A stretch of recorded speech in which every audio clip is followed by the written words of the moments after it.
It is an age-old problem for kids dealing with bullies, but mean words and being picked on has taken a new tone thanks to technology. Cruelty can now be delivered with a strike of a button or a keyboard or cell phone. Right here in Central Florida, we've recently seen 2 cases of students bullied to the point that they take their own lives. Tonight, West 2's Amanda Ober kicks off a week-long series of reports on bullying with a look at how it's changed and who's most at risk. It's hard to comprehend that a child could send such a hateful message to another person as, "You should kill yourself." But that kind of bullying is all too real. It's easier to bully than it used to be. Mental health counselor Jim West says over the past decade, bullying has changed. There's more bullying happening, and it seems more vicious because they're not having to face the person and saying, "I hate you and I hope you'll die." You're actually able to say, more people are bullying because it's easier to do it with electronics, with technology. The Florida Department of Education defines bullying as systematically and chronically inflicting physical hurt or psychological distress. When investigating bullying, schools generally look for 3 criteria: an imbalance of power, intent to cause harm or distress, and harassment that's repeated. Cyberbullies can easily remain anonymous and even create fictitious identities on free messaging apps, including Snapchat, Kik, or Ask.fm. Bullies can also post embarrassing videos and photos of their victims on YouTube, Instagram, and Facebook. And that seems to be the trend as we talk with youth. Samir Hinduja is a cyberbullying expert. He tells parents, rather than get overwhelmed by all the apps that are available, they should focus on having open communication with their child. Many parents want to know whether they should be constantly checking a kid's Facebook page or their phone.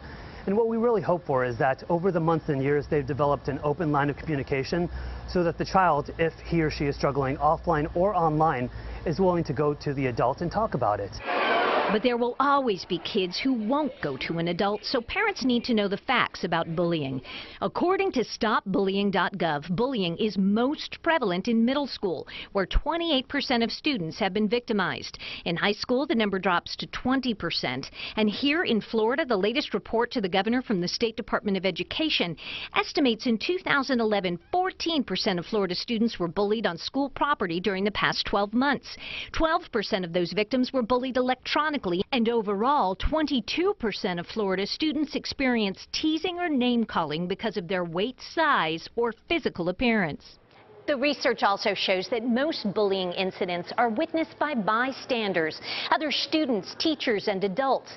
All too often, those bystanders fail to intervene, fail to stand up and say enough is enough.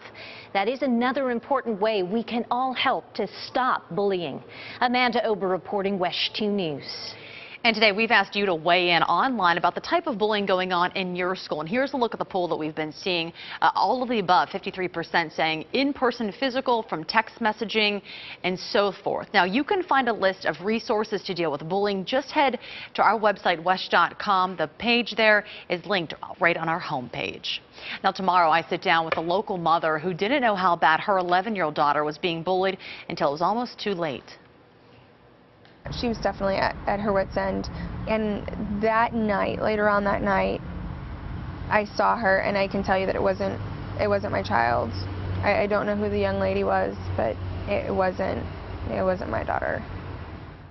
Her powerful message for parents about signs she didn't understand and what you should be doing now to help your child deal with bullies. That's Tuesday on West 2 News at 6.